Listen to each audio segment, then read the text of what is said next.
Bienvenido a este bosque sagrado. Un espacio sobre la sabiduría primordial. Un espacio donde descubrir los misterios de la literatura, el arte y la filosofía tradicional.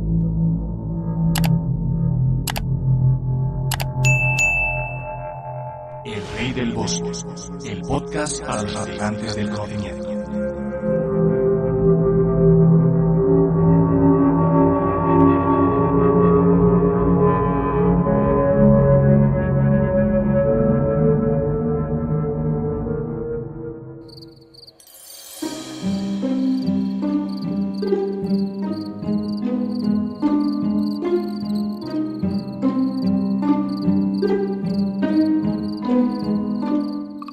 Sé bienvenido de nuevo, extranjero, a este claro donde el bosque calla al acercarse a la verdad. El lago de Nemi permanece inmóvil, como si supiera que hay palabras que no deben perturbar su superficie y esta noche algo ha sido convocado. No es una historia, no un recuerdo, es una lectura, pero no cualquiera.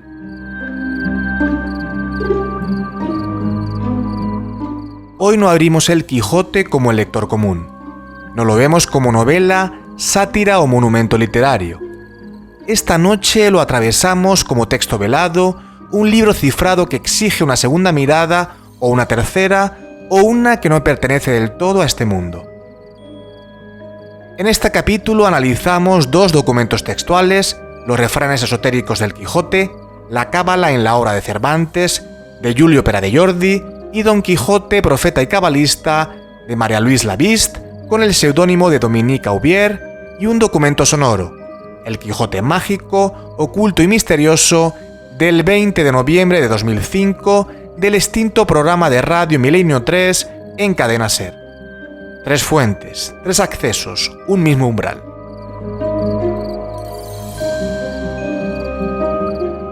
No caminaremos solos, extranjero. Nos guiarán esas obras que descifran el código oculto de Cervantes y atenderemos a esa transmisión no fija en tinta, sino en la vibración de la voz. Porque hay textos que se leen y otros que se escuchan en la penumbra, como parte de una tradición ininterrumpida. 2 libros, un archivo sonoro, 3 miradas, un mismo abismo. A través de ellos exploraremos si Cervantes escribió un tratado oculto, no una burla de caballerías, sino un mensaje encriptado para sobrevivir a la censura, el olvido y el tiempo.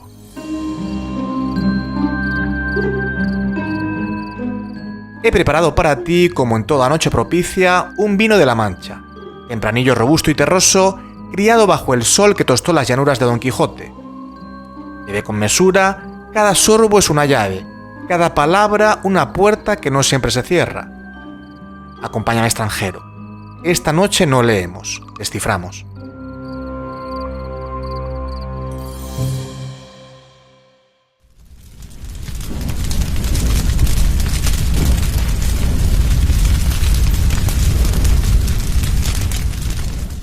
El Rey del Bosque, una mirada a la cultura con mayúsculas.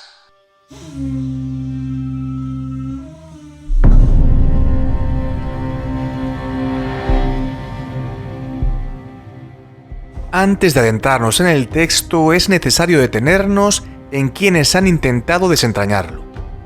Porque todo intérprete deja su huella en la interpretación y todo lector profundo arrastra consigo una biografía que condiciona su mirada.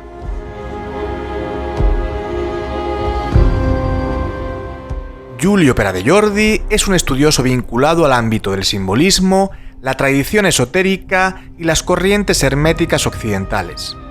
Su obra se sitúa en ese territorio donde la filología se cruza con la mística, donde el análisis textual no se limita a lo evidente, sino que busca resonancias ocultas, etimologías profundas y correspondencias simbólicas.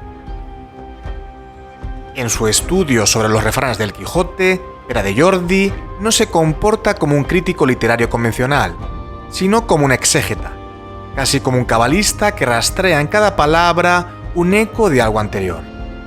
Su aproximación parte de una premisa clara. Cervantes conocía la tradición judía y la incorporó a su obra de manera deliberada, aunque necesariamente velada por el contexto histórico en el que vivía.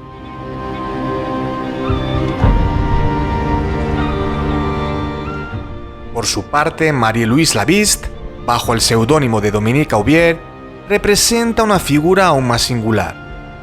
Escritora francesa, ensayista y pensadora, profundamente interesada en la simbología, la tradición y las estructuras ocultas del lenguaje. Aubier desarrolló una obra centrada en la lectura esotérica de textos clásicos. Su interpretación del Quijote no es tímida ni prudente, es radical. Para ella, la obra cervantina no solo contiene elementos cabalísticos, sino que constituye en sí misma un texto profético, una prolongación del Zohar adaptada al contexto de la España del Siglo de Oro. En su lectura, Cervantes no es simplemente un autor influenciado por ciertas corrientes, sino un verdadero transmisor de una sabiduría que atraviesa religiones, culturas y épocas.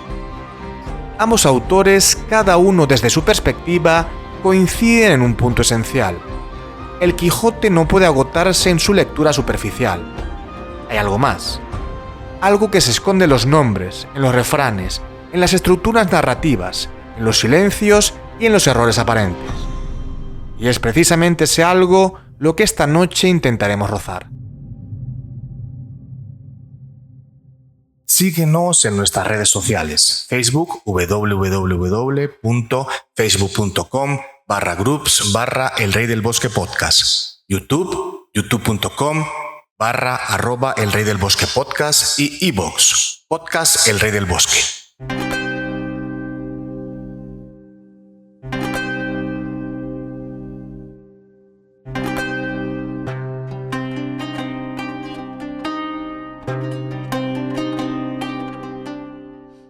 Giulio Pera de Jordi abre su análisis con una afirmación que en su aparente sencillez contiene una carga profunda. Cervantes escribe desde el exilio. No se trata únicamente de un exilio geográfico o biográfico, sino de una condición espiritual y cultural marcada por la sospecha, la vigilancia y la imposibilidad de expresarse abiertamente.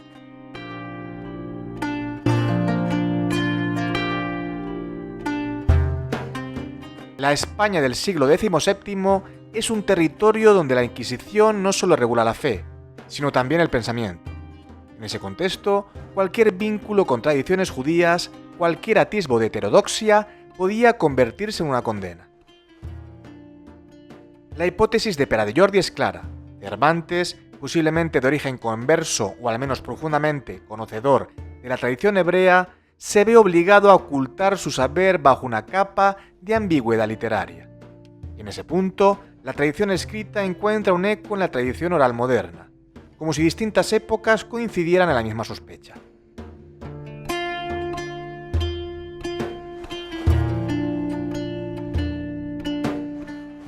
Por su parte, Óscar Herradón, autor del Secreto Judío de Cervantes, Historia oculta del Quijote y otros libros malditos, expone en el citado programa de radio que Cervantes intentaría ocultar esta conversión. Él intentaba ocultarlo en cierta forma, evidentemente porque el ser converso en aquella época y ser descubierto, por ejemplo, realizando rituales judíos, te podía llevar a la hoguera, ¿no?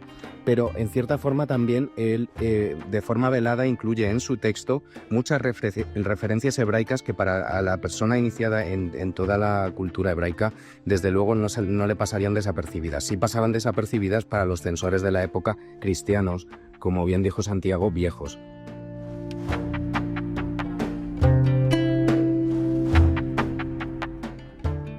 Así, la famosa frase con la que se presenta la obra adquiere un nuevo significado. Cervantes no es libre, se encuentra en el exilio, en la cárcel de este mundo. Y su libro es un libro para el exilio, escrito desde el exilio. Se engendró en una cárcel, donde toda incomodidad tiene su asiento.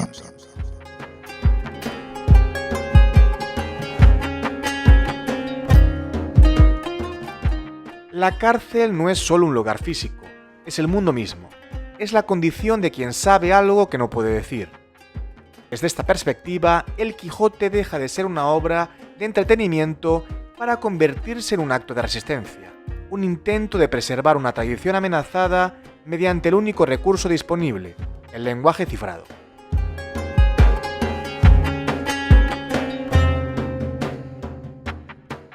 Cervantes no escribe para todos, escribe para quien pueda entender. para el desocupado lector, un término que, como señala Pere de Jordi, no es casual, sino una alusión al concepto talmúdico de Batlán, aquel que se ha liberado de las ocupaciones mundanas para dedicarse por completo al estudio. No se trata de alguien ocioso, sino de alguien disponible para el conocimiento.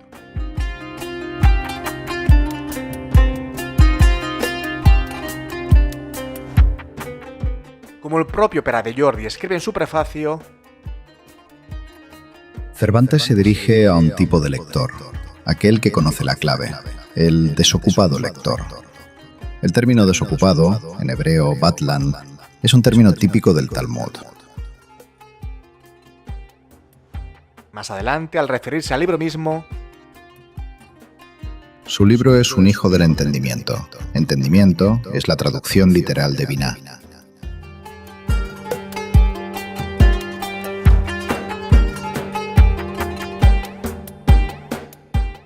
Pero la sombra del ocultamiento no se detiene en la obra. También envuelve la vida. En el documento sonoro que nos acompaña esta noche, la figura de Cervantes aparece atravesada por una niebla persistente, como si su biografía fuera, en sí misma, una extensión del mismo sistema de velos que habita en su escritura.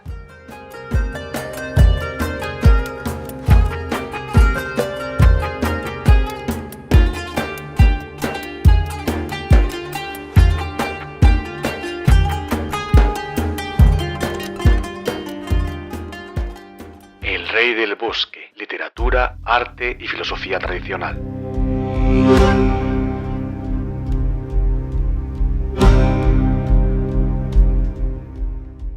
Uno de los ejes centrales del estudio de Pere de Jordi es la función de los refranes, especialmente aquellos que Sancho Panza introduce de forma aparentemente desordenada, incluso absurda. Durante siglos, estos refranes han sido interpretados como un recurso humorístico, una muestra del carácter popular del escudero, un contrapunto a la idealización de Don Quijote. Sin embargo, bajo la mirada esotérica, su función cambia por completo. Los refranes no son adornos, son transmisiones. Como afirma Pere de Jordi en el prefacio de su obra,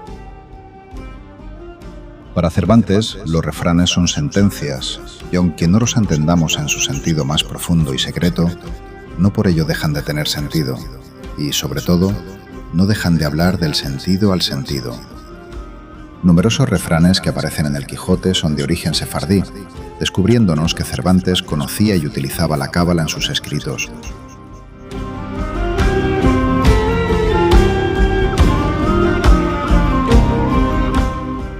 esta idea, que en el texto aparece como intuición filológica, encuentra un eco inesperado en la palabra hablada. Mar Bueno, autora del Quijote Mágico, Los mundos encantados de un hidalgo hechizado, introduce en el programa de Milenio 3 una pregunta que atraviesa todo ese análisis como una grieta abierta. Y una de las claves que se disputaron entre los defensores del ocultismo en aquella época tan en boga, a principios del siglo XX, y los racionalistas más exagerados, ¿no? Decían que no era posible que existiera un código oculto en el Quijote, los racionalistas. Los ocultistas decían que sí. No conozco la obra tan bien como para poder afirmar que existe un código oculto, pero sí que es verdad que Cervantes hace unas descripciones del mundo oculto que solamente puede hacerlas alguien que lo conozca muy bien.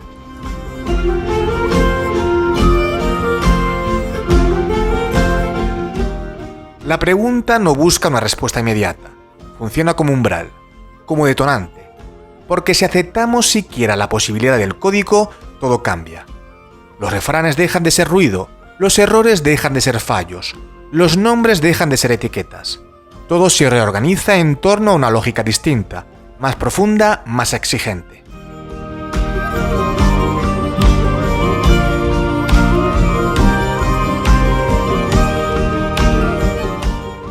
El refrán, en esta lectura, actúa como un vehículo de doble capa. En la superficie ofrece una enseñanza moral sencilla. En profundidad, contiene una estructura simbólica que conecta con tradiciones más antiguas. Muchos de estos refranes, según el autor, tienen origen sefardí y han sido modificados sutilmente para adaptarse a un contexto en el que la transmisión directa resulta imposible.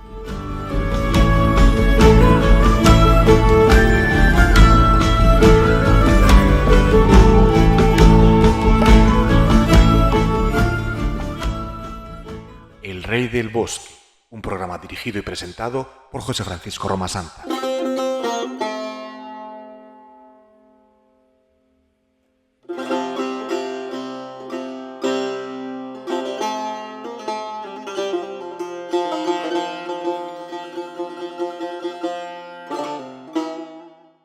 Si los refranes son canales, los nombres son llaves. No hay en Cervantes, o al menos bajo esta lectura, elección inocente, ni sonido casual, ni juego fonético sin intención.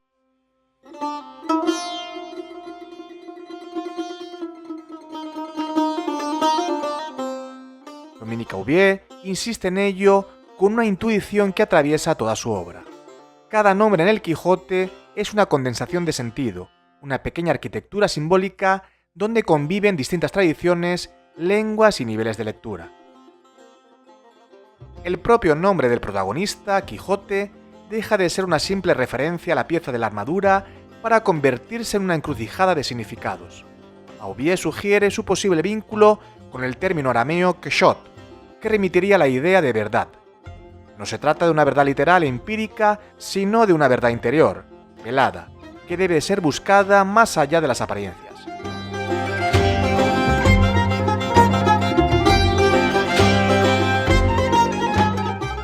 Rocinante, por su parte, es uno de los ejemplos más reveladores en el análisis de Pere de Jordi. En apariencia, el nombre remite al estado anterior del caballo, un rocín, y a su condición actual, superior.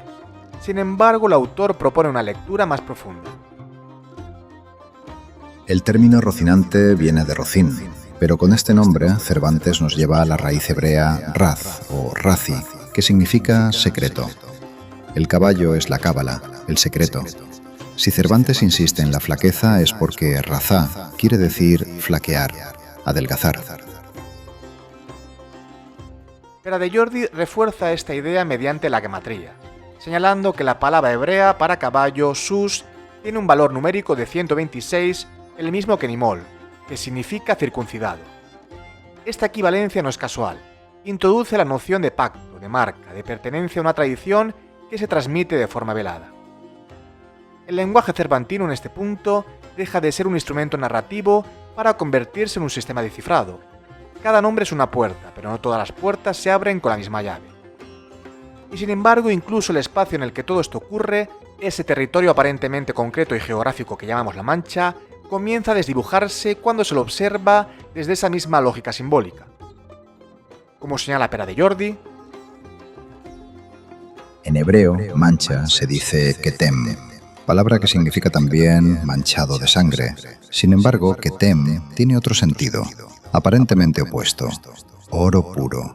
Para unos, los que no saben leer, Don Quijote es el caballero de la Mancha, pero para otros, los que sí saben, es el cabalista del oro puro.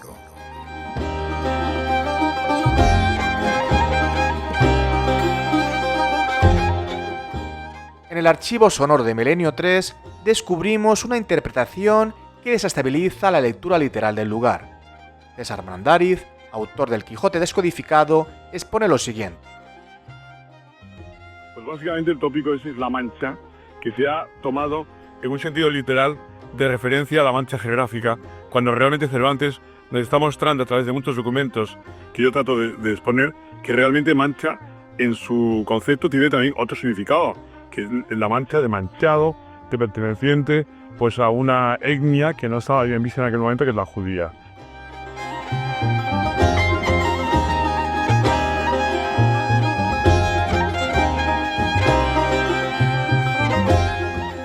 Si esto es así extranjero, entonces el escenario entero del Quijote se desplaza. Ya no estamos ante una geografía, sino ante un símbolo. No ante un mapa, sino ante un estado.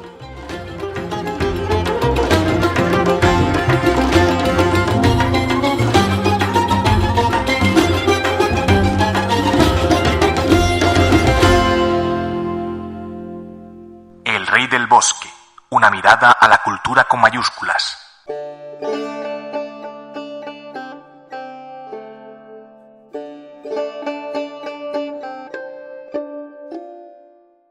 Uno de los aspectos más delicados y al mismo tiempo más insistentes en el análisis de Pere de Jordi es la presencia constante aunque disimulada, de referencias a la circuncisión. En el contexto de la España del Siglo de Oro, cualquier alusión directa a prácticas judías podía resultar peligrosa, incluso fatal. Por ello, si Cervantes quiso introducir este elemento, tuvo que hacerlo mediante un sistema de desplazamientos, sustituciones y símbolos. El propio nombre de Don Quijote puede leerse, según el autor, en relación con el término hebreo keshet, que significa arco, símbolo del pacto. Este vínculo introduce una dimensión completamente distinta del personaje. Ya no es solo un caballero errante, sino una figura asociada a una alianza sagrada, a una tradición que se mantiene a pesar de la persecución.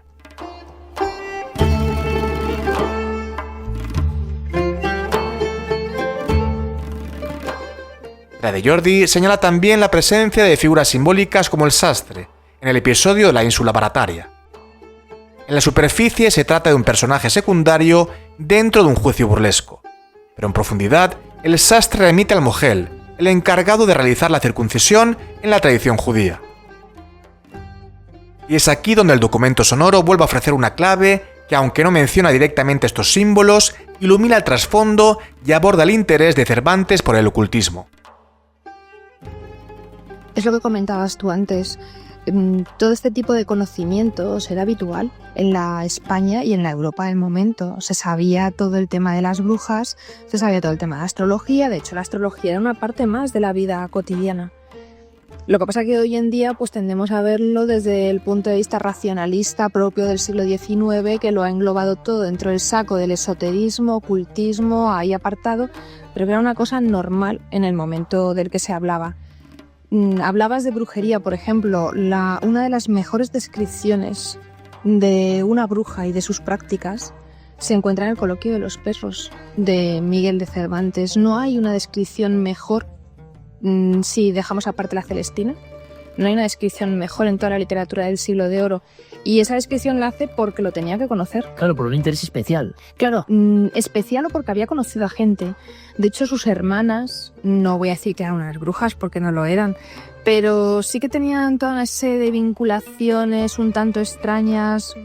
Manejaban mucho el tema de la venta de su honra a determinados caballeros como una forma de mantenerse y de conseguir el dinero que no se podía conseguir de otra manera, ¿no? Era todo un mundo de tercería, de alcahuetas, muy propio de la sociedad femenina del momento.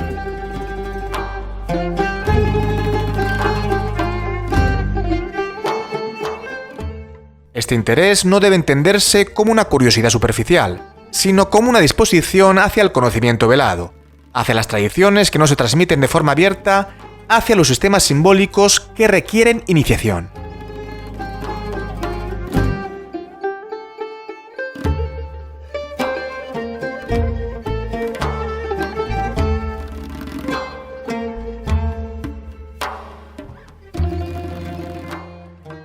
Síguenos en nuestras redes sociales. Facebook, www.facebook.com/groups/El Rey del Bosque Podcast. YouTube, youtube.com/El Rey del Bosque Podcast y iVoox, Podcast El Rey del Bosque.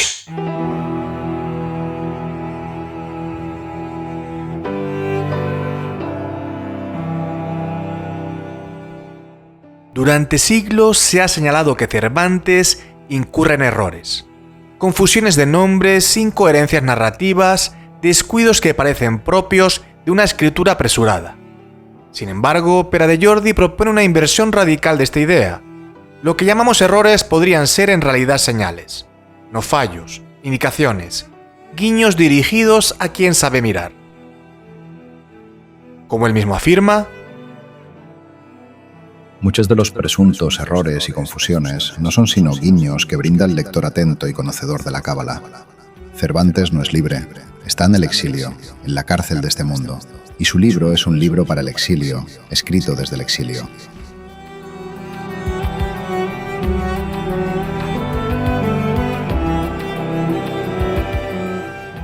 el autor afirma que muchos de los presuntos errores y confusiones no son sino guiños que brinda el lector atento. En la tradición exegética judía, las anomalías del texto, repeticiones, cambios de nombre, variaciones inesperadas, no se consideran defectos, sino puntos de entrada a un nivel más profundo de interpretación. Son marcas que indican que el lector debe detenerse, observar, buscar una relación que no es evidente a primera vista.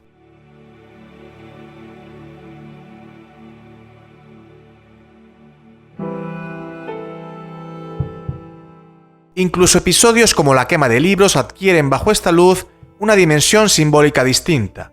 La presencia de un barbero en ese acto no sería casual. En hebreo, barbero se dice safar, palabra que comparte raíz con sefer, libro. Así, quien participa en la destrucción de los libros es, paradójicamente, alguien vinculado a ellos. Un guardián que ha traicionado su función.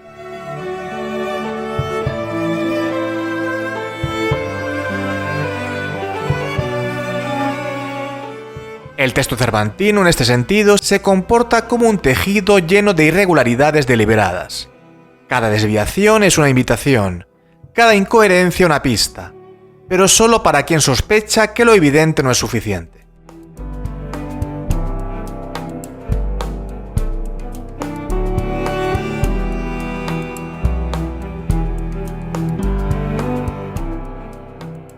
El rey del bosque, literatura, arte y filosofía tradicional.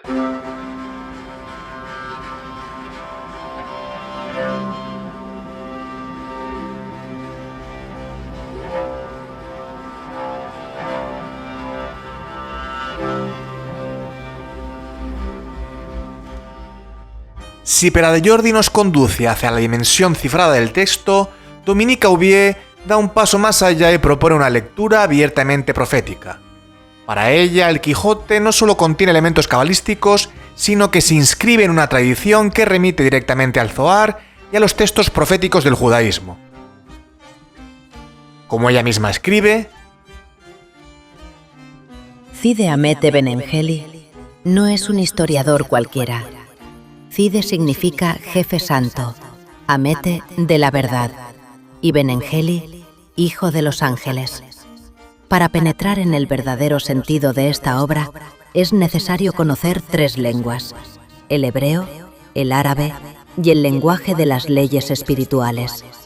Solo así se revela el doble fondo que Cervantes ha tejido con maestría para 2 tipos de lectores, el vulgo y el discreto.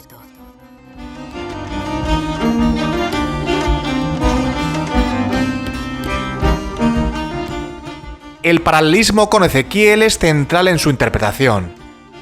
Así como el profeta guía al pueblo judío en el exilio y anuncia la reconstrucción del templo, Don Quijote emprende un camino que, bajo la apariencia de locura, encierra una dimensión de anuncio.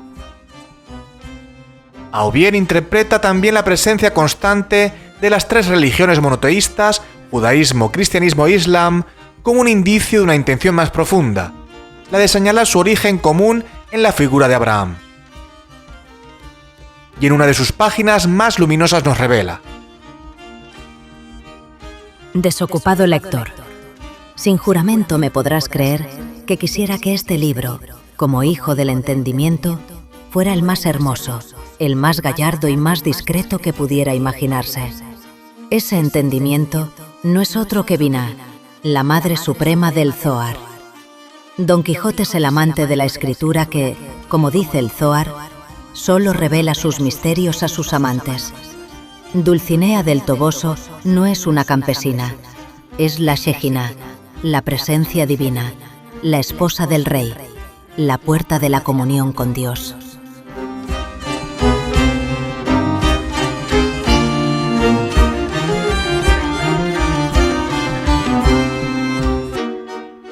En esta lectura, el Quijote no es una crítica de las novelas de caballería, sino una reescritura de una tradición mucho más antigua en clave narrativa. Un intento de preservar y actualizar una sabiduría que ya no podía transmitirse de forma directa. El libro así no se agota, se revela.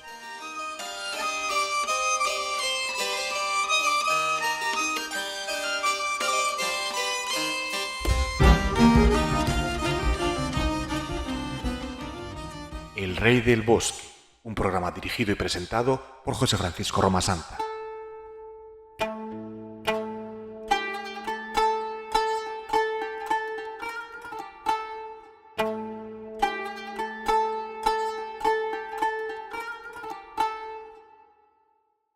La relación entre Don Quijote y Sancho Panza ha sido interpretada tradicionalmente como una oposición entre idealismo y realismo, entre locura y cordura, entre fantasía y sentido común.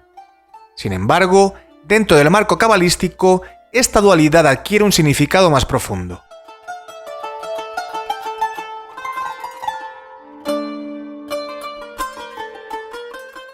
Aubier propone que ambos personajes encarnan dos niveles de interpretación de la realidad. Don Quijote representa el Sod, el sentido secreto, la dimensión oculta que no se percibe a simple vista.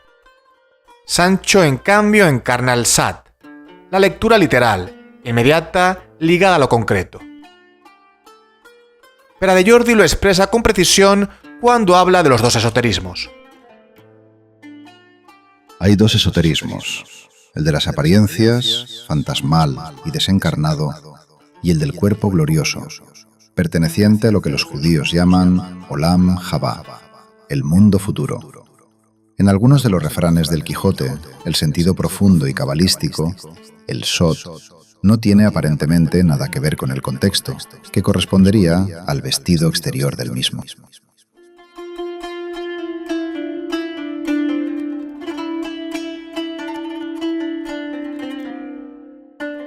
Pero no se trata de una oposición excluyente, se trata de una complementariedad. Ambos niveles son necesarios. Sin el Sat, el Sod se vuelve incomprensible. Sin el Sod, el Sat se vuelve vacío.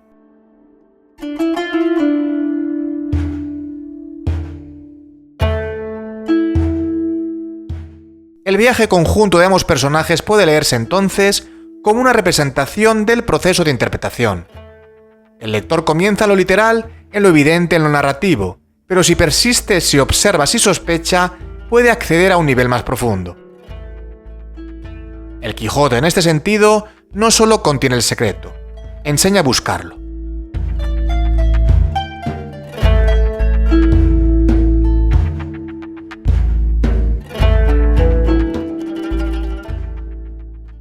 El Rey del Bosque, una mirada a la cultura con mayúsculas.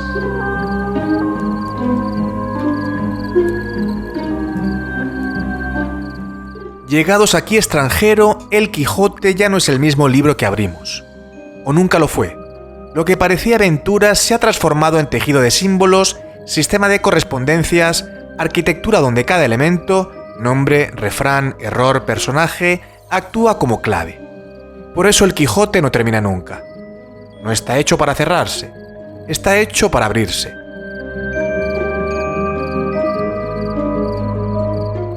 Hemos descifrado esta noche una puerta profunda y velada de la literatura universal. Dos interpretaciones han derramado su luz y sombra sobre nosotros. Dos miradas no agotan el Quijote, pero lo iluminan como cicatrices un cuerpo. Cada una guarda una herida convertida en revelación, un silencio en eco, una locura que enseña a ver más allá de lo cuerdo.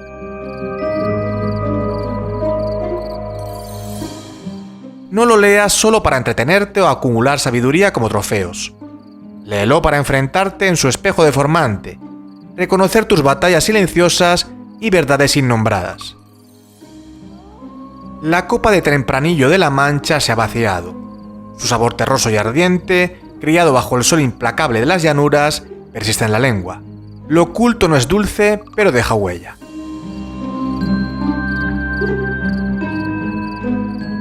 La noche intacta susurra secretos en las ramas antiguas y el bosque aguarda. Quizá en otro episodio abramos más páginas de este abismo cervantino o exploremos textos con códigos similares. Así que, hasta que los dioses vuelvan a juntarnos, extranjero.